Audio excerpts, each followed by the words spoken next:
Hello, welcome everyone to the YouTube channel of All Saints with Holy Trinity. It's great to see you again on a Tuesday lunchtime for our Minister's Muse.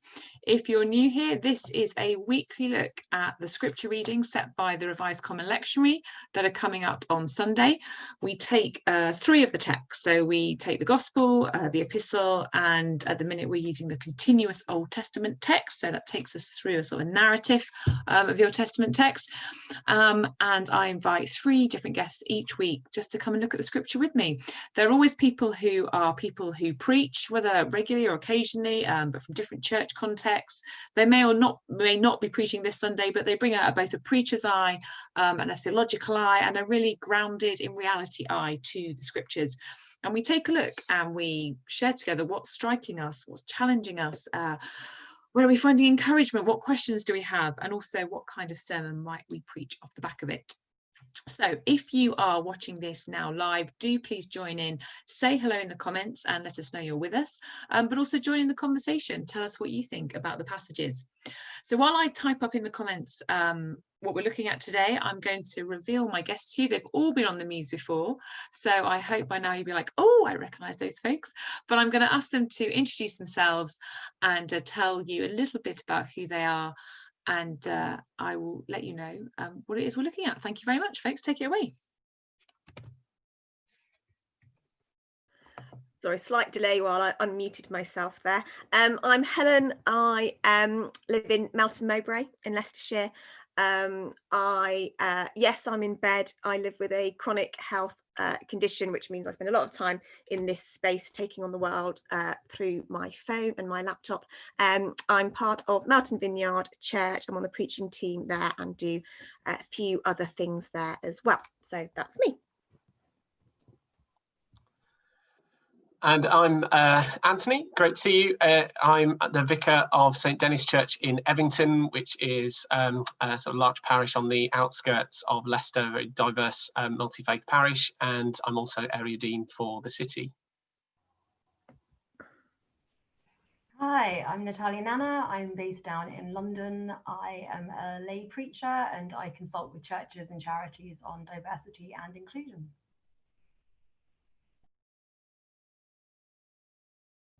And I'm Wendy, who couldn't type as quick as friends who could speak.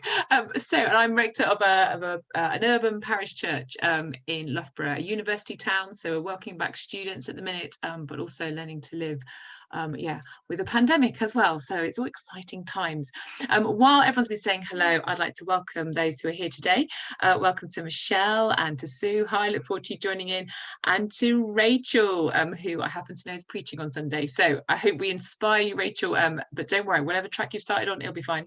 And hello, Roger, nice of you to be here. And he says, Anthony, did you go to LGS, one of your old teachers here? Roger Wilson.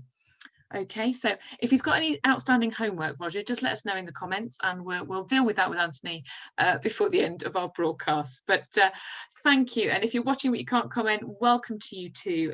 Do please join in with us.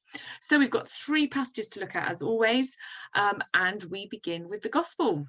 So we're Matthew chapter 22, verses 1 to 14. It's the third of a little run of parables which are set in the context of this conflict in the temple. This is Jesus up against the chief priests and the Pharisees. And he tells this parable about the wedding banquet, again, comparing it to the kingdom of heaven. And it's really challenging because it also involves a guest coming and then being thrown out because they're not wearing the right clothes, which I never quite know what to do with that. But Helen, you were going to kick us off and you were really drawn to this passage. So inspire us, Helen. What is this gospel passage saying to you today? I love this passage. This is one of those passages that just has so many different directions firing off in my brain at once. It's one of those things where I'm like, and another thing. So if I go on, just stop me. This is just an amazing picture of the kingdom of heaven. And for me, this is the gospel message all wrapped up. This is the gospel message all wrapped up. I heard recently someone say that the story of God's people is the story of food and drink. And I think it's so true how powerfully food and drink is used throughout the Bible, how Jesus uses food and drink, how this imagery of banquets and feasting is used to talk about the kingdom of heaven, how food and drink is used to break down barriers, how it's used to be inclusive. When I think about how often we talk about who's in and out, how often religious leaders talk about who's in and out, and how often food and drink in this image of the meal is used to talk about who's in, and it's always on the side of inclusivity. When I read this passage, I think of someone in our church called Stanley, and I live in a predominantly white area. It's basically 97% white, and our church reflects that. And Stanley is a black man from Nigeria, and he's spoken publicly about this, so I know I'm not breaking confidences here. He's spoken publicly about when he decided whether or not to join our church. He kind of had to do a bit of a self-edit. He kind of went, okay, well, even if they're a bit racist, it will be okay because I can go and worship God and do my thing and then come home again. That's quite heartbreaking, firstly. But secondly, what he went on to say was that he joined a group, having been in the UK for 10 years. He came over in 2009. He joined a group last year that myself and my husband were running. And as part of that, we went out for a meal. And he said that was the first time that he'd sat down with Caucasian, as he'd use Caucasian people to eat. And he spoke about the fact that up until that point, he'd noticed that anytime he went anywhere to eat, McDonald's, KFC, or with his fellow students, he was sort of studying medicine, every time he sat down to eat, no one would really want to sit with him. And it was the first time in 10 years that anyone who was white was sitting anywhere near him and eating. And it just broke my heart when he revealed that. And so I think of the imagery here of a banquet and the inclusive nature of how food and drink can be used to just give this massive, great big welcome. I think of communion and the Lord's Supper and how the table is used, particularly in the Anglican Church. I'm not an Anglican, but I think there is a massive amount of work you can do here, and so many things you can talk about having an inclusive and open table. We can talk pastorally about who historically has been kept in and out. And I think about that Rachel Held Evans quote, which I've got on my phone. This is what God's kingdom is like: a bunch of outcasts and oddballs gathered at a table, not because they are rich or worthy or good, but because they are hungry, because they said yes, and there's always room for more. And I just love that. That just really, you can feel, you can see, I hope that I'm getting really excited about that. So I love all of that about this parable. Then we get to these verses that no one really likes at the end, and we get Matthew's obsession with gnashing of teeth and people being thrown out. And I'm just going to level with you, I don't have a completely resolved theology of hell. I don't. There are many things that I think about hell on a daily basis, and it chops and changes. But what I do know is that this parable is aimed squarely at the Pharisees. In fact, they even admit that, don't they? If you go back into the end of the last chapter, when the chief priests and the Pharisees heard Jesus' parables, they knew he was talking about them. And we get this banquet that is aimed at all of the outcasts and the people on the streets, the people that wouldn't traditionally have been invited. And then you get this kind of bit at the end that's quite challenging. And I think about who might be there that isn't wearing the right robes. And my mind immediately goes to another parable that Jesus spoke about, which is the parable of the Prodigal Son. As we know it, it's dreadfully titled, but that's another story. And I think of, what did the father do to invite this son in? He put the robes on him, didn't he? He put these garments on him and invited him to the feast. And what was the posture of the prodigal son? It was I'm coming home. I'm sorry, I'm coming home. And the father wrapping his arms around him and putting him in the robes and saying, welcome home. Sorry, I'm getting emotional. I love it. I might cry because this is my gospel. This is my Jesus. This is who I love. And I think of all those people who have been kept from the table, who have been kept from the feast, who have been told that they're not good enough to be there, been told they have to jump through hoops to come to the Lord's table, to come to God's kingdom, to come to Jesus. And God's saying, you are welcome. You are welcome. Have the robes. And I think that those last verses are squarely told to the Pharisees, like, I'm looking at you guys, you know, come to me. Let me drape you in the right garments and come in to the feast. Come into the kingdom of God. And that is me. And the tears have started rolling. So I'm going to stop now. Okay. And let someone else talk. Wow. Thank you. Thank you so much. Natalia, do you want to respond? You just said thank you to Helen. I mean, that was, we're having a little weep here now. Right. Yeah, but why on earth would we ever need to apologise for crying? Like, that just it's a nonsensical English ridiculous thing that we all do, and particularly women do, and it's not at all godly, because God made us with emotions, and if Yeshua became the incarnate human version of God, and he felt fit to like fling himself on the floor and literally hammer his fist into the ground in Gethsemane and cry, then why the hell would I apologize for crying? If anything, it's like, no, actually rejoice in being authentic, because I would bet money that most of us read the story and don't feel that same pang, don't feel that same level of connection with it, because exposure, you know, just waters it down for us. So thanks, sis, don't apologize. Apology rejected. Tears and connection and authenticity appreciated and welcomed and affirmed. So thank you. I mean, this story is a weird one. I do like your spin on it, Helen. I've got to say, I do like the spin, but I'm also not convinced, because there are just still some bits that, like, it can be told and it is great as a whole. Like, yeah, it's inclusive, but also the king didn't invite them.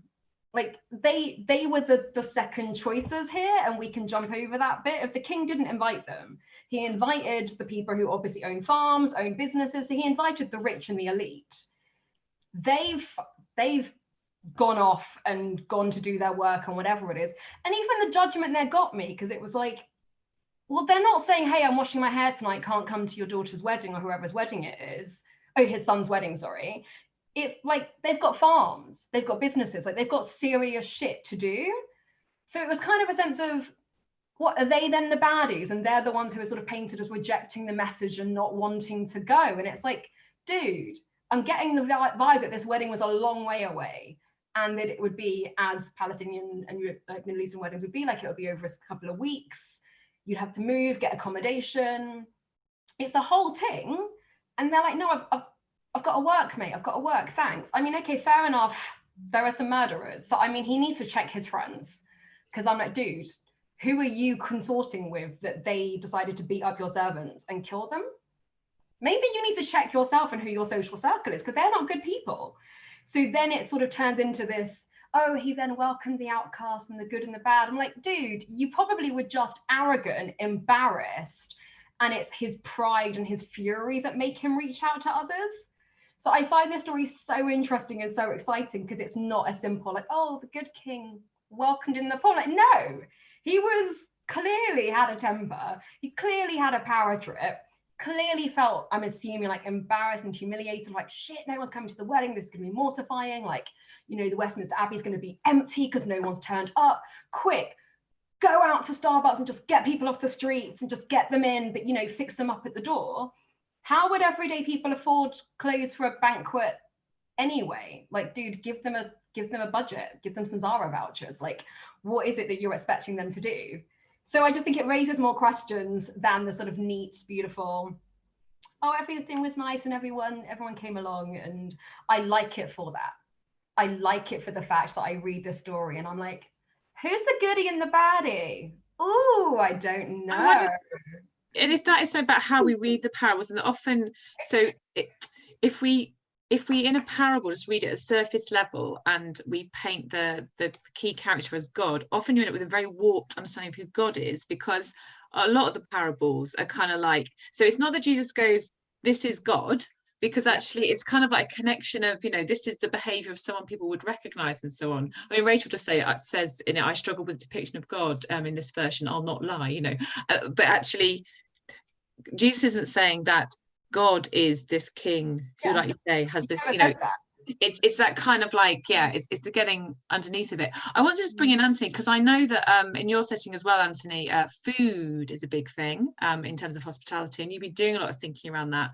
When you read this parable, were you drawn more to that inclusive thing that really drew Helen, or were you with Natalia that kind of like, what is this about? Yeah, a bit of both, really. So I think when I saw that it was this parable, I thought, oh, I know that one. Great, I'll be able to preach that really inclusive message. And then I realised I was thinking of the one in Luke, and the Matthew version has got there. You want to go down that. I really wanted to go down that kind of inclusive message kind of take. And then I'm reading it and I'm thinking, but there's so much violence here. Then there's this whole thing at the end with the guy that gets thrown out. How is that inclusive? And there's Amy Jill Levine, as a Jewish scholar, has read this and coming at it as a Jewish reader, this is a hugely problematic text because of the direction it seems to kind of take us in terms of the that it portrays the kind of Jewish people as rejecting the prophets, that kind of reading of God as the king, and the first lot of guests being the Jews, and then the Christians, and what do we do with all of that today? And I think for me the key was in thinking about the parable that we had a couple of weeks ago of the two sons. So this kind of comes at the end of three parables, and that one of the two sons where one says, yes, I'll go and work for his father, and then doesn't, and the other one who says, no, I won't, and then he does. And I think particularly at the end of this, there's something about follow through, and that the guy who turns up at the banquet but hasn't got the right robes, there is something about him being there but not taking on what that means to be a guest at this banquet. He's not gone, that he's turned up and thinks that that's enough, and actually there is more to do. Matthew's quite concerned about not just being hearers of the word but doers of the word, and I think that's kind of something that's going on here. Thank you. I'm just going to bring in, there's been lots of chatter in the comments, and then Helen, I want to give you a chance to respond again now you've composed yourself, which is wonderful. So Michelle says the Prodigal Son is dreadfully titled. It should be called The Older Brother Who Missed the Point. Quite right, that's quite a good one, Michelle. Sue picks up on your comments. You were talking about the robes, Helen. She says, I've heard it say that the robes were given free and someone refused to wear them, but now I am pondering about robe as mindset. We too have to be welcoming as we have been welcomed. And Michelle then says, thank goodness we have both versions so we can compare them. Luke and Matthew clearly remember it differently. And Sue suggests, I wonder if Jesus told this parable in lots of different towns, with a kind of like a different nuance on it. Helen, do you want to come back in there a little bit on kind of like... I just think that the Bible is just amazing because we can all look at it and take something different from it. And it's a reminder for us all to approach with humility and remember that we're all not reading with the same eyes and that we can all learn from each other. So I'm just really grateful for the perspectives of both Natalia and Anthony. That I think it's wonderful and I think it's great. I think that when I read parables, I think that I don't read everything as having to be exact, and I think that we're right to ask questions, and I can understand why the questions are there, and I think it's good to sort of lean into them and press into them, and I think that's really important to do when we're reading the Bible as well. But clearly, I get completely different things because I'm in a completely different place. Yeah, I just value the discussion really, and I think it's really important to press into those questions, all of them that Natalia and Anthony had. Yeah, I just see it through different eyes, I think, and that's where I went with it. Yeah. I mean, I must admit, I'm not preaching on Sunday. I'm quite glad I'm not. I'm glad you are, Rachel. I might be inclined to duck it. That might be how I would deal with the situation, which is probably not very good either. Not very good either. But this thing, I think for me, probably around the theme of banquet and food. I think I read a commentary that said that, so I think this is true, that before money, physical money becomes currency. So not up until the exile or after the exile, the imagery for God's abundance and blessing is always through the imagery of banquet and food. So you get it in the Psalms, you get it in Isaiah and so on. So the way that it's described of kind of like God's blessing to people is around the image of food and banquet. So I guess there's something in there about that as well. It's an archetype of that, which does draw me a little bit. But should we park our challenging parable where we really are not a fan of the king in this parable? Where should we go next? Let's pick up Philippians, which for me is a little bit of light relief until we get to the golden carpet. So Philippians, this little epistle by Paul, and we're coming towards the end of it. This may be our last week with it, actually. I think, the following Sunday we move on to Thessalonians. And it's Paul wrapping up the letter, talking to people, asking them to have the same mind. So maybe there's some conflict going on there. And then these lovely words about rejoice in the Lord always, which is lovely. So it's Philippians 4, 1 to 9. Anthony, you quite like this one, don't you? Yeah, I do. And this is a passage that is one of my kind of go-to ones on pastoral visits. if I'm looking for something at the end of a kind of pastoral visit to read and kind of lead us into a bit of prayer, I'll often pick out Philippians 4, because it's got all this stuff about joy and peace and about sort of counting your blessings, as it were, and developing a thankful heart and all those sorts of things. But I've been thinking about it recently in a slightly different light, and I'm actually thinking it's more problematic than I've given it credit for. Now I have this kind of slightly love-hate relationship with it. And I was just thinking about, so rejoice, Tom Wright translates it as celebrate. So this is about kind of publicly celebrating things. And so I was thinking about, we had Harvest on Sunday, our Harvest Festival, and somebody commented to me just how strange it was. So in all this kind of lockdown, scenario here in Leicester, there we are, kind of socially distanced, no singing, all with face masks on. We can't kind of stay around and chat. I'm using sugar tongs to give out the wafers. It's it's a million. Somebody said it just doesn't feel like Harvest. It doesn't feel like a celebration, and it's really, really hard at the moment to kind of to summon up that kind of rejoicing and celebration, when actually we're not feeling it because of the circumstances that we're in. And I think, particularly the bit that I'm really struggling with is the do not worry about anything. Because, and I know mentioned beforehand about my 16-year-old daughter, who's a climate activist, and she spoke at a conference a few weeks ago about climate grief, and I've talked with her about the fact that this do not worry about anything, particularly with mental health issues, can be a really problematic passage. It's so often preached that, just put your faith in the Lord and everything will be all right. Just don't worry, everything will be fine. And actually, we can't preach that. I don't think we can. I don't think, because it completely dismisses people's real levels of anxiety and things that people are really concerned about. And I think one of the things she said about climate grief was that we need to own those feelings of anxiety, and we need that space to lament.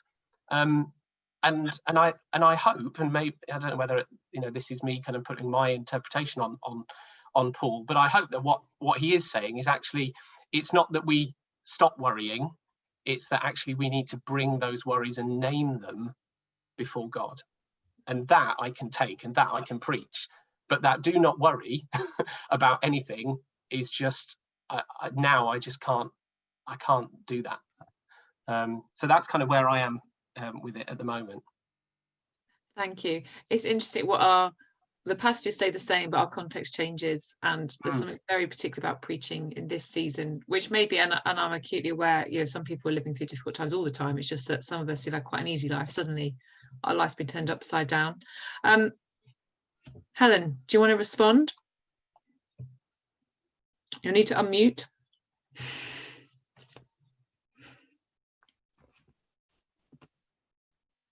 There you go.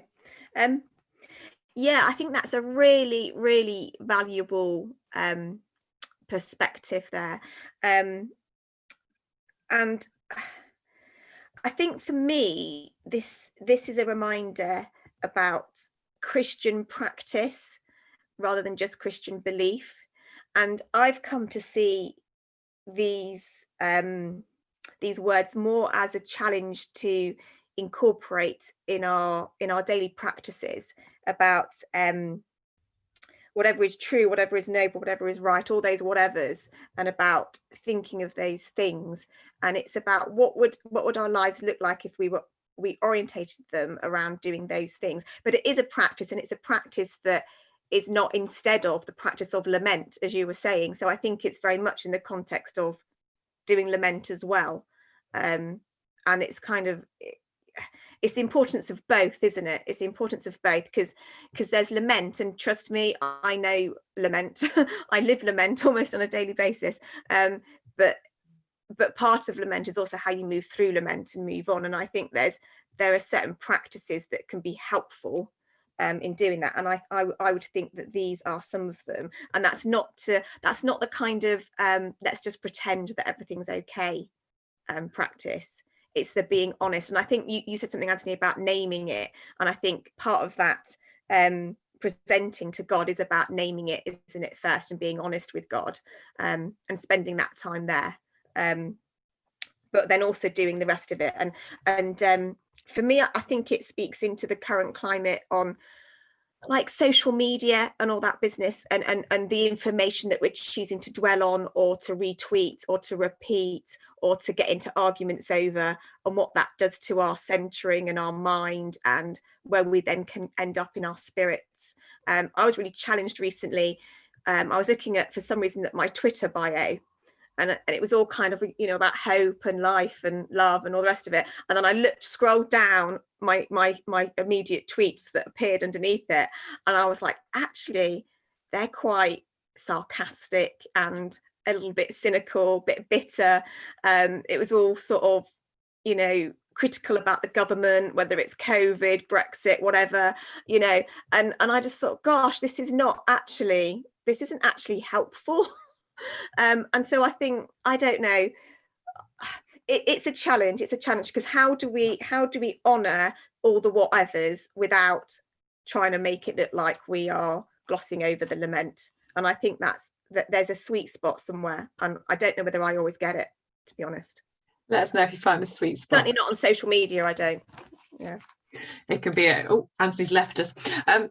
I must have, I'm really struck by the the mindset thing, and I in some ways, to me, that would be my tie with the Exodus passage. That maybe, when you were talking about celebration, Anthony, again, I really feel when you go to worship at the minute, oh my goodness, it just doesn't feel the same. But is there something about us learning to rejoice in a way that's not rejoicing in a way that doesn't, that's just more factual? We rejoice in God because God is, as opposed to just I'm feeling rejoiceful. I don't know, that kind of faithfulness to that's sort of what I'm finding quite hard at the minute, in terms of leading worship and so on. But Natalia and Anna, what's your reflections on this? Hey peeps, loving what you guys have said so far, nodding along.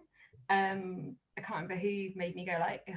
Oh, I think it was Anthony with the whole like, oh, don't worry about anything and just give it all to God, just like if that's just, it's bollocks and it's unchristian. Just like I anytime I'm reading a New Testament letter, I just constantly remind people this is a letter written to specific people in Philippi in the 1st century. When he's literally naming people. He was not writing to Londoners, Leicestrians in like 21st century Britain.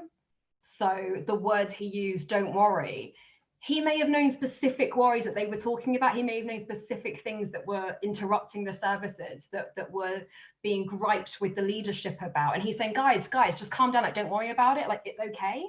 Like, just pray about these things. Because he maybe had identified, you guys aren't praying enough, because I keep hearing these complaints. But what I hear is when you guys gather for a prayer meeting, you're moaning more than you're praying, or you're worrying, you're being anxious, but you're not actually like righteously, yes, share your worries. Jesus does that. And Jesus always lets his disciples and his followers share their anxieties as well. He doesn't berate them for it. He's like, oh, don't worry, guys, don't be anxious. Like, you've got nothing to worry about. You've got no fears. He doesn't say like, God, you unfaithful prat. So why didn't you just calm the storm yourself? I was having a nap. Didn't you notice? He's like, guys, don't worry. Be still. Like, it's good. I've got this. So I always read anything we're reading after Yeshua, we'll read it through the lens of Yeshua, of how did this match up with him?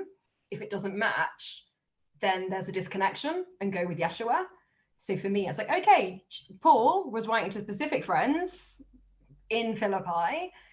I don't particularly know what that specific word that he uses, worry, means in Greek, but I know it's also translated as anxious or stress. I think, well, those words, again, they change in different contexts. Some worrying that I have is healthy. It's like, okay, a worry that then motivates me into action. If I'm worried that my job's up for redundancy in January, it's like, okay, well, November, Natalia, then get your ass on The Guardian and Indeed.com and charity jobs and be proactive, rather than sitting here just worrying about it, being inactive or being overwhelmed and not eating and not taking care of myself. Like, worry that can lead into prayer, can lead into being proactive, can lead into, okay, well, let me speak to other people who are in this situation and let me get fellowship and camaraderie and, you know, communal support. Like, worry can be a good thing, just as guilt can be a good thing, whereas shame immobilizes. Shame is, you know, not of God, and guilt can be really good and positive and proactive and transformative. So for me, it's yeah, don't worry about anything, pray about it, but pray much more as a euphemism for, it's not just prayer, it's fellowship, it's community, it's all those things. And for me, it's very much sort of looking at, okay, how do I see this with Jesus? And Jesus isn't inactive, but Jesus is always not dismissive. He's always welcoming people's full emotion. So definitely bring it to God. And that makes me think prayer does it. Prayer should change us, shouldn't it? Prayer is not passive, is it? So I wonder if that is really part of that, isn't it? And what you're touching on there a little bit. I just want to bring in, because I know. Yeah. So actually, there were some comments in there that really echo what you were saying there. Yeah, Michelle says it may be that this is another example of Paul's occasional writing. Maybe the Philippian church was freaking out over everything, and he wanted to snap them out of it with a more constructive practice. I kind of like, so yeah, there's a specific thing. And also, as you were talking, I was sort of thinking, actually, yeah, you're quite right. This is about a couple of people who've fallen out. We don't know who you do. I don't even know how to pronounce their names. Euodia and Zintik. I don't know. Anyway, they'd fallen out, these two women. So again, it's in that context of, is it something about that? You know, whatever it is you slightly had a bust up about, don't worry about it. You know, there's a bigger picture. Roger says, very pleased to hear you taking the reading in its actual context to specific people whom he knew. And Sue says, I don't think Paul was meaning that fake happy thing. These were really tough times. Even medical care was pretty basic, and Christians were in real danger from persecution. So there's a real reality to the letter. I want to move us on to Exodus, because I want to get a chance to look at that, because the Exodus passage, we've got Moses wrestling with God and changing God's mind. But the context is, remember, if you've been with us for a few weeks and you follow the lectionary, we're out in the wilderness with the ancient Israelites, and Moses has gone off and he's got these commandments, and the people are wondering where he's gone. And they say to Aaron, right, he's been gone a long time. Could you make us a god, please? Or we want to know where God is. And they give them all the gold. They make this golden calf, and they're worshipping this. God gets very cross. And Moses goes and wrestles with God and implores God to change his mind. Natalia and Anna, you were going to kick us off on this one. Yeah. I like this story a lot. I can relate to it. I notice, kind of like how we read the Prodigal Son. If everyone wants to relate to the Prodigal Son, it was like, most of us are the older brother, get real. Like, most of us are him. Most of us are like, hold up, wait, now what now? What do you mean you're like giving him You're giving him the prize cow? Are you for real, Dad? We just wouldn't say it. At least he had the balls to say it. I've got respect for him. And similarly here, like most of us are these people of, I think they get like such a bad rap. I really feel sorry for the Israelites. They've been disjointed. The only life they've ever known, as oppressive as it was secure. There was a known oppression. You know, you get comfortable and with what you know, no matter how uncomfortable it is. And like, to give them credit, they're not seeking to dishonor God. They're seeking to honor him. They're saying, make us an image of him. Like, they're using their cultural worldview, which is, oh, okay, to honor something, I need to see it. It needs to be tangible. Well, how many of us relate to that? Most of us. Like, God made us, you know, we're sensory people. So I'm like, they're going through this process and like, okay, well, we'll make us something that we can see, because Moses was the one who saw God, and Moses is gone. So we can't connect with this thing, this ethereal, nebulous thing called Yehovah that we don't know.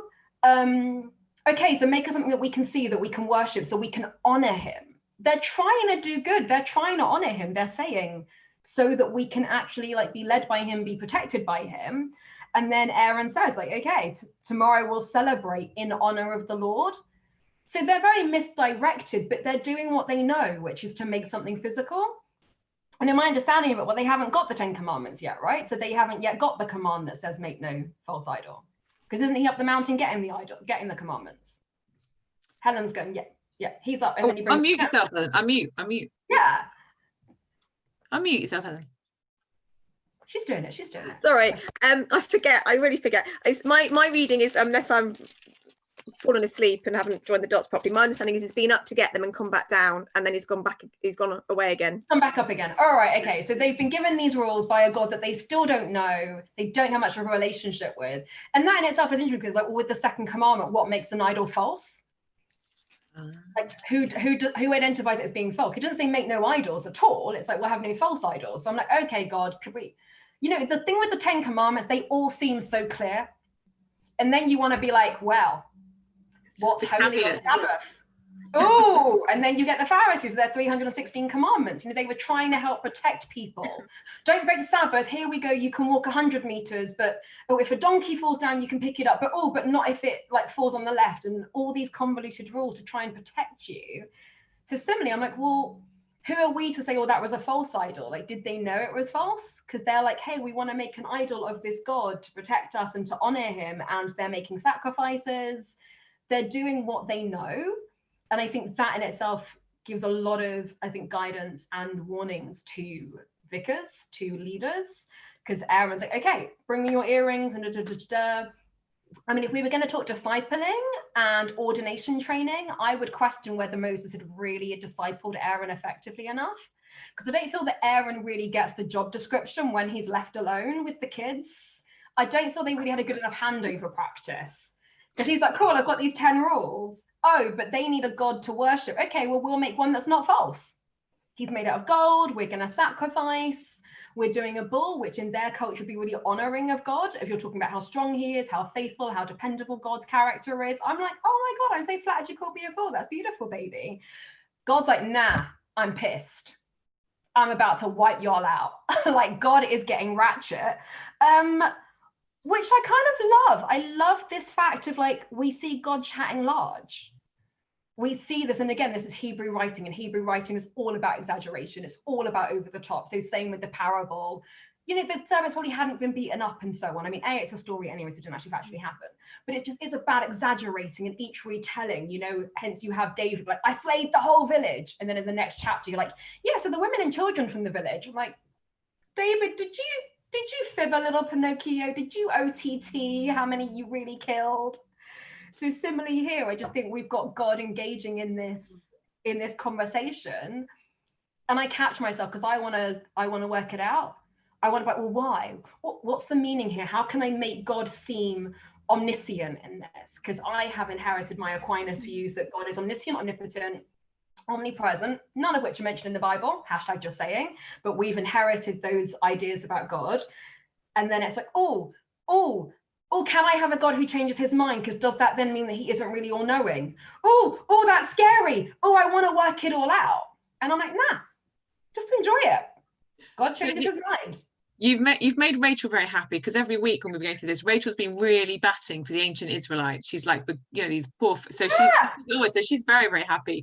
And I have to say, when I looked at this, I never ever thought we'd be talking about as a template for ordination training, or vicars passing on to their curates. So I'm taking that. I was not expecting to go there.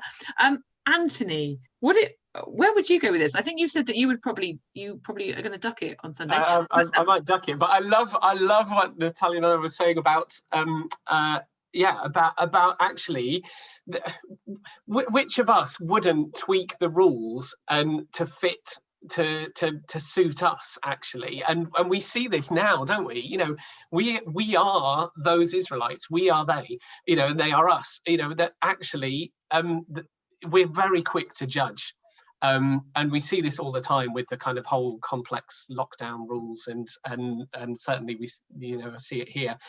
People pick and choose which ones they want to obey and which ones suit them, and then are very quick to judge others. And actually, maybe it is understandable that this is how they responded. Doesn't make it right, but actually that perhaps there was behind that a real searching for some physical connection with God. I think the only other thing I would say is I picked up on this reference to the fact that the people talk about Moses bringing them up out of Egypt. They seem to have almost kind of forgotten that God did it. It's kind of Moses has become the person who did it for them, and so without him they are kind of leaderless, and like you say, Aaron just doesn't quite cut the mustard, and so they are left a bit high and dry. But then and then God has this conversation with Moses where he says, your people who you brought out of Egypt have become corrupt. And of course God, again, you kind of, that must be slightly tongue-in-cheek. He knows that actually it was him that brought them out of Egypt, and yet he's saying to Moses, it was you that did it, because that's what the people are saying. So there's just that other kind of line in there, I think, which is quite interesting to pick up on. Thank you. It's a real, I think, and Natalia's point earlier on about Hebrew writing and the storytelling, and it's so important to kind of almost immerse yourself in the way of telling the story. That's what we're kind of entering into. Helen, are you drawn into this? Are you really empathizing with the ancient Israelites? Is that where you place yourself? Yeah, I've got in my notes that essentially, the people, they'd lost their rudder. Moses had gone off, and they panicked. They were like, hang on a minute, what's happening now? And different scholars argue about why they did that. Some people think they just miscounted. Some people think the enemy came and changed the darkness or something to make them miscount. I don't know. I'm not sure I buy any of that, to be honest. I think it's just a very human reaction, like has been said.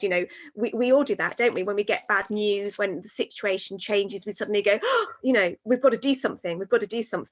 And again, this was a festival to the Lord. This was described as a festival to the Lord.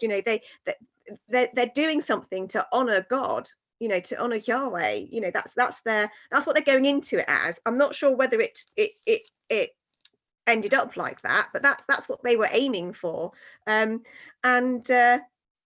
And Aaron is quite weak in the whole thing. Again, some commentators think that he was just trying to buy time. He was just trying to placate them. And then later on, I can't remember where it is, but in a later verse, he's like, "Oh, it wasn't my fault that I just put the gold into the fire, and then it just came out as a calf, and I don't know what happened." And so he does. I mean, I hadn't tied in with the whole kind of, curacy, training, discipling thing. I hadn't joined that dot, but I had picked up on how weak Aaron is. And I am reminded, I guess in all these things that, the Hebrew scriptures are just so different to how they're just supposed to be read in such a different way to how we come to them, and just the Jewish understanding that the Hebrew scriptures are at the start of a conversation, not the end of one, and that for me is a big help in trying to work out how God is portrayed in all this. I think of the character Kevin. you know, Kevin the stroppy teenager. That's what I had in my mind. It's like, oh, well, you know, leave me alone. I'm going upstairs and I'm slamming the door because I hate you now. You know, it's kind of that vibe. And then you've got Aaron going in and trying to talk him, no, Moses, is it Moses or Aaron?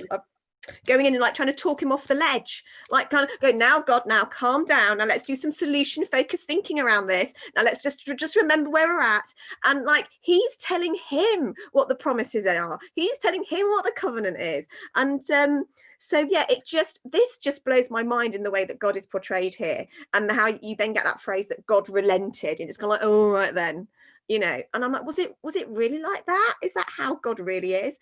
And yeah, it just brings me back to the fact that these are stories that often needed to be told, and were told in a certain way, and perhaps aren't necessarily this is exactly what God is like. It's kind of to get people thinking, and it seems to be a whole big excuse to just reaffirm the covenant and reaffirm the promises. But other than that, I honestly don't really know what else is going on. I'm going to be honest. The whole thing is really confusing to me. The whole thing is confusing. It seems like a really human incident in the whole Exodus liberation narrative, where God throws a hissy fit and then they all move on. Like, I honestly don't know where I'd go with it. We are drawing to the end of our time, but that's my other takeaway today, that God is like Kevin the teenager who Moses has to talk down off a ledge. You could take that as your sermon if you were preaching on Sunday. Folks are having a good old chat here in the comments. Just want to mention a few here. Sue mentions it's curious that they don't use the mountain itself as the visual focus. They are camped by a giant mountain, decided to make their own tiny calf. Michelle also loved the whole Aaron's thing about it, so it cracks her up. He kind of goes, who, me? Yeah, I just threw the gold in the fire, it wasn't me. And Rachel says, I found it interesting that it's the gold they took from Egypt. The corruption of their oppressors is melted into a corrupt idol, and it's born out of the legacy of enslavement. Rachel brings a bit of depth to our conversation as opposed to Kevin the teenager God. Yeah. Thank you, Helen, for that. Oh, that's a helpful image. We're coming to the end of our time, so we would have these scriptures. I know that for Natalia and Helen, they're not probably preaching on these passages on Sunday. I know Anthony is. So let me start with you, Natalia and Anna. If you were summoned to an Anglican church and these were the lectionary passages and these were presented to you, what kind of sermon might you preach on Sunday? Oh, depending on my mood. I think I'd go with something about, like the presentation of God and giving people permission to not take the Bible literally, but yeah, to play with it. So we see Jesus, like you said, if he doesn't say, oh, this is what God is like, but he just throws a story out there. And similarly with Exodus, it's like, well, it's a story about God having a conversation with Moses. It's not necessarily a factual, this is what God said, and then this is what Moses said, and so on. It's just a presentation that's showing you something. And I'd love to almost invite people to do that for themselves, to take stories in their own lives and put God in there. And what's the character of God that you would write in this, rather than it trying to be, this is God, this is me, this is fact, this is history. Just like, what's the character of God in this season of your life? Like that. Thank you. What's the character of God in this season of your life? Helen, if you were preaching and these were the texts that you had been given, where would you go? Well, it will come as a surprise to exactly nobody that I would go for the parable of the wedding banquet. But I would probably go away and do some harder work, having listened to the perspectives and consideration about the pastoral implications of how some people might hear and receive that representation of God. And so I would want to be really careful that I'd honoured that. But yeah, I can't be swayed from the general message of inclusivity and thinking about who traditionally the conduits of religion try to keep out, and how we can do a deep hard work there around inclusivity, and kind of just throw the challenge out there. So yeah, that would be where I would go. Yeah. Thank you, Helen. Anthony, you are preaching at your church on Sunday. You use the lectionary. You don't always hear all three, but what kind of sermon is bubbling away for you? So Helen made a comment which I found really helpful earlier on about the Philippians passage, particularly about being about Christian practice, not just belief. And I think I think for me that ties in with something I was thinking about, about the Matthew passage being about not just being hearers of the word, but doers of the word. And if I was bringing in Exodus, I wonder whether actually it even resonates with some of what's going on there, about this. We need to embody our beliefs in our practices, and thinking through what that really means. Thank you. I'm not preaching because Rachel is, and I'm going to read out what she's preaching actually in a minute. Not the whole sermon, obviously, but where she's going.